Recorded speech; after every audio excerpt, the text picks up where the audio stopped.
अस्सलाम वालेकुम। सफ़र कुरान रमज़ान में स्टार्ट हुआ था और ऑनेस्टली मैं इसे यहीं स्टॉप नहीं करना चाहती थी। मैं चाहती हूँ कि मैं कुरान को सिर्फ़ पढूँ नहीं बल्कि रोज़ की ज़िंदगी में समझूँ भी। इसीलिए आज से मैं अपनी डेली लाइफ़ के छोटे-छोटे मोमेंट्स को कुरान से रिलेट करके आप सबके साथ शेयर करना चाहूँगी। देखते हैं आज क्या समझ आता है। बेआवाज सी हर एक दुआ को सुनकर कौन है जो सबर भी आता कर रहा है।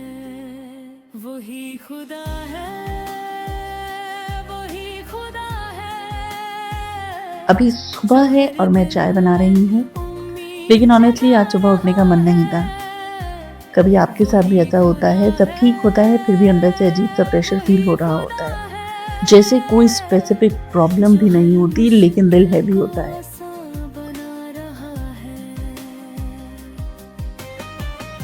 मैं घंटों तक सोचती रहती हूँ कि ये फीलिंग आती क्यों है? हमारे पास इतनी चीज़ें होती हैं फिर भी हम सिर्फ़ एक प्रॉब्लम पे फ़ोकस क्यों करते रहते हैं? शायद हमारी नज़र ही ऐसी हो गई है कि हम बस मुश्किल पहले देखते हैं। जैसे रूह को एक नई जिंदगी मिली, हर लफ्ज में एक पैगाम था, हर मोड़ पे तेरा ही नाम था। गिर के उठना भी तू ही सिखाता है, और रो फिर के मुझे कुरान आंसू की भी एक आयत तू याद ही आई। हंसाता फ़इन्न मअल है। उसरि युस्रा। अल्लाह जब भी कहते हैं हर मुश्किल के मुझसे साथ आसानी है। दूर होने आइए जानते हैं उसे थोड़े लगूं, और डिटेल्स में। तू ही मुझको वापस बुलाता है। वही अस्सलाम खुदा वालेकुम एवरीवन, है, आप सबका इस्तकबाल है मेरे आज के नए एपिसोड में। और ये एपिसोड रमज़ान के बाद अब शुरू हो रहा है।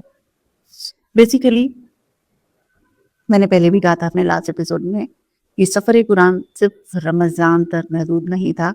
इंशाल्लाह ये ताउम्र चलने वाला है। और मैं नॉलेजेबल पर्सन नहीं हूँ, मैं सीख रही हूँ जैसा कि मैं हमेशा कहती हूँ, और यहाँ पर भी मेरे बताने का यही मकसद है। और ये सफ़र कुरान मेरे पूरी दुनिया के ट्रैवल के साथ चलने वाला है इंशाल्लाह। आज जिस सूरह की और जिस आयत की हम बात करने वाले हैं,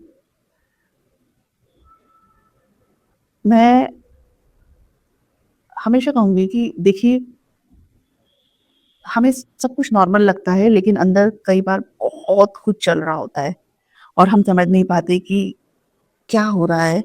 लेकिन हमारा एक ना ह्यूमन टेंडेंसी है कि इंसान ना मुश्किलों की तरफ ज़्यादा रुजू हो जाता है। अगर कोई भी सिचुएशन है तो उसमें सबसे पहले वो मुश्किलों को नोटिस करता है। और अल्लाह पाक साफ-साफ फरमाते हैं इस छोटी-सी आयत के ज़रिए, जो मतलब वो इस अल्लाह पाक कहते हैं कि मुश्किल के साथ आसानी है। और सबसे ज़्यादा गौर करने वाली बात ये है कि बाद में नहीं, साथ में आसानी है। हर मुश्किल के साथ आसानी होती है मगर हम देखते ही नहीं हैं। सूरा अश-शरा, फ़इन्न मअल उसरि युस्रा। अब मैं आपको ये भी बता दूँ, मुझे आप लोग प्रॉपर गाइड करिएगा कि सूरा अश-शरा करके अगर इस सूरा के बारे में लिखा है, तो इसके इसके आगे ना कुछ इस तरह से लिखा होता है 94:5 डैश और 6। इसको अ, रीडिंग के लिए, मतलब मैं अगर आपको कोई चीज़ बता रही हूँ, तो इसको मैं कैसे डिलीवर कर सकती हूँ? I am learning. और प्लीज़ कमेंट सेक्शन में मुझे ज़रूर बताइएगा इस चीज़ को मैं कैसे बता सकती हूँ, ताकि मैं इस चीज़ को इम्प्रूव कर सकूँ। और अगर मुझसे कोई गलती हो जाए प्लीज़ तो मुझे माफ़ कीजिएगा, मैं माज़रत चाहूँगी। और पर मैं रुक नहीं रही हूँ। मैंने कुरान को अपना अपना अपना हमसफ़र बनाया है, अपना साथी बनाया है अपनी इस ज़िंदगी की लॉन्ग जर्नी के लिए। तो इंशाल्लाह ये कारवां बहुत बड़ा होने वाला है, इंशाल्लाह। अब सूरह अश-शअरा जो है वो यही कह रही है फ़इन्न मअल उसरि युस्रा। अब अगर इसके बारे में हम थोड़ा और अच्छे से जानें, یا ہم اس کو تھوڑا سمجھیں. تو وہی والی بات ہے, کبھی اسٹریس ہوتا ہے, کبھی ایکسپیکٹیشنز ہوتی ہیں, کبھی بس ایک عجیب سا پریشر ہوتا ہے. ہر ایک کی زندگی میں یہ سب چل رہا ہوتا ہے. پھر یہ والی سورہ یاد آ جاتی ہے, فَإِنَّ مَعَ الْعُسْرِ يُسْرًا.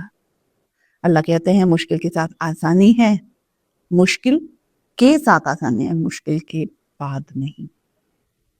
یہ جو پوائنٹ ہے نا, یہ بہت اسٹرانگ ہے. اور ہم عموماً اس مشکل وقت میں جو ہمارے آس پاس آسانیاں ہیں نا, ہم اس کو نیگلیکٹ کر رہے ہوتے ہیں.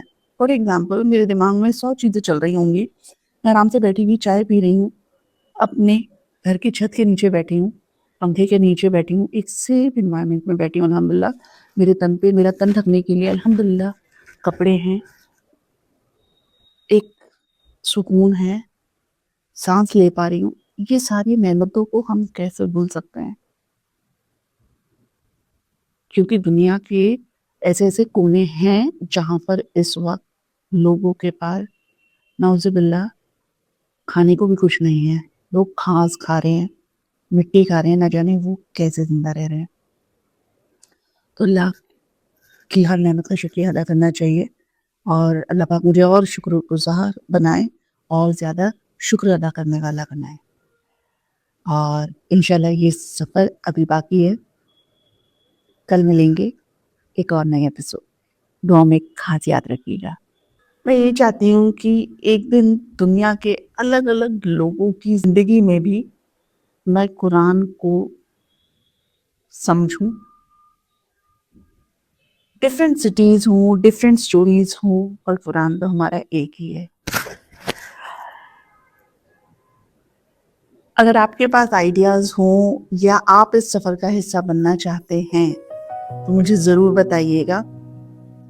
قرآن صرف پڑھنے کی کتاب نہیں, دیکھنے کی نظر بھی ہے, زندگی جینے کا ایک پورا طریقہ ہے, اور سفر ابھی باقی ہے.